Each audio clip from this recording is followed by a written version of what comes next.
Hey everybody, Paul here again. It is April 7th, 2026. Today's readings are from Psalm 140, Esther 9 and 10, and 1 John 4.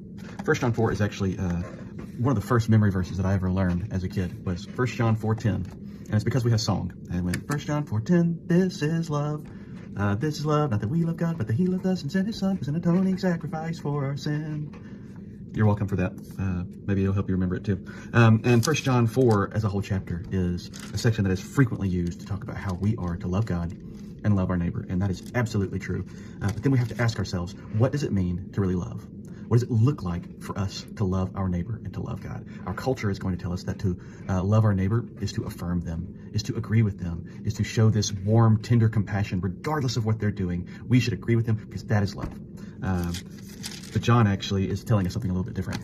You see, he begins 1 John chapter 4 not by talking about love. That's actually the second half of the chapter. But he begins this chapter talking about the truth. How do we know the truth? And how do we test what we hear against what we know to be true? And so when he goes from testing the spirits, testing the genuineness of the prophets that you hear, because there are spirits that are going to be out there to confuse. There are prophets that are not actually from God, that they are just bringing messages that deceive. How do we love them? It's to love in the truth.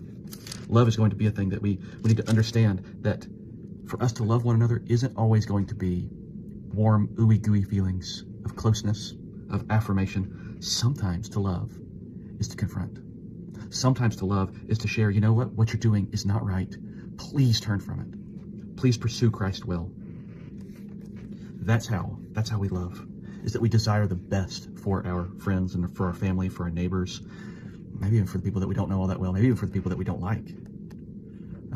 That's what love is to desire the best for them, to desire that they're right with God, and to, especially when it comes to our friends and family, to love them so much. This is going to sound countercultural, to love them so much that we are willing to ruin our friendship because we can't allow them to continue to live in a way that is counter to the truth.